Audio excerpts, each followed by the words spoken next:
ఇవాళ జూబ్లీహిల్స్ ఏరియాలో విపరీతమైన ట్రాఫిక్ జామ్. అవును, ఎక్కడ చూసినా కూడా వాహనాలు ఇరుక్కుపోయాయి. 5 కిలోమీటర్ల మేర ట్రాఫిక్ జామ్ ఏర్పడింది. అంటే కేబీఆర్ పార్క్ చుట్టూ కూడా వన్ వే పెట్టారు. ఈ విషయాన్ని ట్రాఫిక్ పోలీసులు ఆల్రెడీ చెప్పారు, సోషల్ మీడియాలో కూడా చెప్పే ప్రయత్నం చేశారు, మన మీడియా ద్వారా చెప్పే ప్రయత్నం కూడా మనం చేసాం. బట్ చాలా మందికి అవగాహన లేక గూగుల్ మ్యాప్లో కన్ఫ్యూజ్ అయ్యి వేరే వేరే రూట్స్లోకి వెళ్ళిపోయి చాలా అంటే గందరగోళం అయిపోయింది ఒక 4-5 గంటల పాటు. వాస్తవానికి మీరు కూడా ట్రాఫిక్ లో చిక్కుకున్నారు. అంటే ఈ కేబీఆర్ పార్క్ చుట్టూ ట్రాఫిక్ ఆంక్షలు ఎందుకు పెడుతూ ఉన్నారు ఏంటి అనేది చాలా మందికి తెలియదు. జస్ట్ మీరు క్లారిటీ. అంటే ఇది ప్రభుత్వం యాక్చువల్గా గత వారం 10 రోజుల నుంచి అలర్ట్ చేస్తూనే ఉంది. నగర పోలీసులు ఒక మ్యాప్ అవన్నీ రిలీజ్ చేసి ఇట్లాగా వన్ వేనే పెడుతున్నాము అని చెప్పారు. సమస్య ఏంటంటే ఈ కేబీఆర్ పార్క్ చుట్టూ వన్ వే ట్రాఫిక్ అమలు చేయటం వెనక ఉద్దేశం ఏంటంటే ట్రాఫిక్ రద్దీని తగ్గించే వ్యూహం ఇందులో ఉంది. అంటే కేబీఆర్ పార్క్ చుట్టూ ఉన్న రహదారులపై పెరుగుతున్న వాహనాల ఒత్తిడికి ఒక శాశ్వత పరిష్కారం చూపించేందుకే ఈ ప్లాన్ వేస్తున్నారు. ఈ కేబీఆర్ రద్దీగా ఉన్న నేపథ్యంలో వీటేంటంటే అక్కడ ఒక ఈ సిటీ ప్రాజెక్టులో భాగంగా ఫ్లైఓవర్లో అండర్ పాస్ నిర్మాణాలకి రంగం సిద్ధమైంది. ఆల్రెడీ వర్క్ కూడా స్టార్ట్ అయింది. మీరు రోడ్ నెంబర్ 3 నుంచి చూసుకున్నా, కొంచెం అటువైపు చూసుకున్నా కొంత వర్క్ స్టార్ట్ అయిన పరిస్థితి మనకు కనిపిస్తుంది. దీన్ని కొంత స్పీడప్ చేయాలనే ఉద్దేశంతోనే ప్రభుత్వం తీసుకున్న ఒక సానుకూల నిర్ణయం. అయితే ఈ నూతన ట్రాఫిక్ విధానం అనేది నిజంగా సమస్య కలిగించేదే. ఎందుకంటే ఎప్పుడు ఒక రూట్లో వచ్చే వాళ్ళకి అవగాహన లేకపోతే ఇబ్బంది. అవగాహన ఉన్న నాలాంటి వ్యక్తులు కూడా ఈరోజు ఇబ్బంది పడ్డారు. అంటే ఎలాంటి మూమెంట్ ఎటు తీసుకోవాలో అర్థం కాని వాతావరణంలో దాదాపు కేబీఆర్ పార్కు అటు దారుల్లో నుంచి వచ్చే వాళ్ళకి దాదాపు ఒక 5 నుంచి 7 కిలోమీటర్ల మేర ట్రాఫిక్ స్తంభించిపోయింది. దాదాపు ఒక అరగంటలో గమ్యస్థానాలకు చేరుకున్న వాళ్ళకి 2 గంటల నుంచి 2.5 గంటలు పడుతున్న వాతావరణం అయితే కనిపిస్తోంది.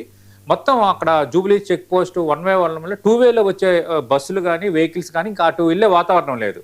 వాటిని డైవర్ట్ చేసి అటు శ్రీనగర్ కాలనీ, సత్యసాయి నిగమం, తర్వాత ఇప్పుడు అమీర్పేట నుంచి వచ్చే వాహనాలు, ఆ తర్వాత ఇప్పుడు మన 99 టీవీ, తర్వాత ఇటు నుంచి వచ్చే వాహనాలు అటు బంజారా హిల్స్ పెద్దమ్మ టెంపుల్ రోడ్లోకి వెళ్ళాలంటే మళ్ళీ లెఫ్ట్ తిరిగి TV5 ఆఫీస్ పై నుంచి అటు జూబ్లీ చెక్ పోస్ట్కి వెళ్ళే వాతావరణం లేదు.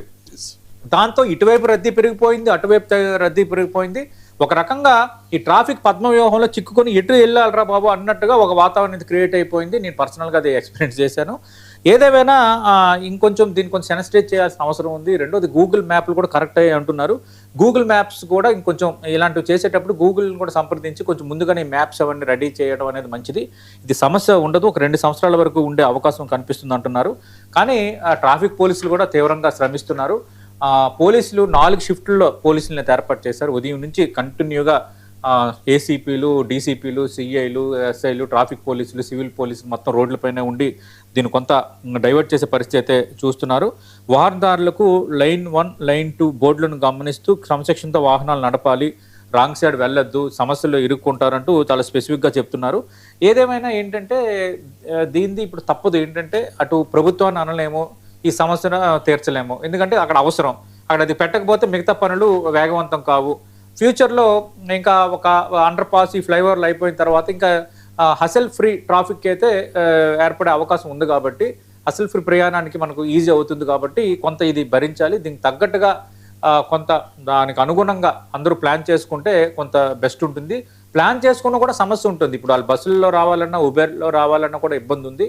అందుకు అవకాశం ఉన్న వాళ్ళు కొంత మెట్రో సౌకర్యాన్ని అయితే వాడుకోవాలి. దగ్గరలో ఉన్న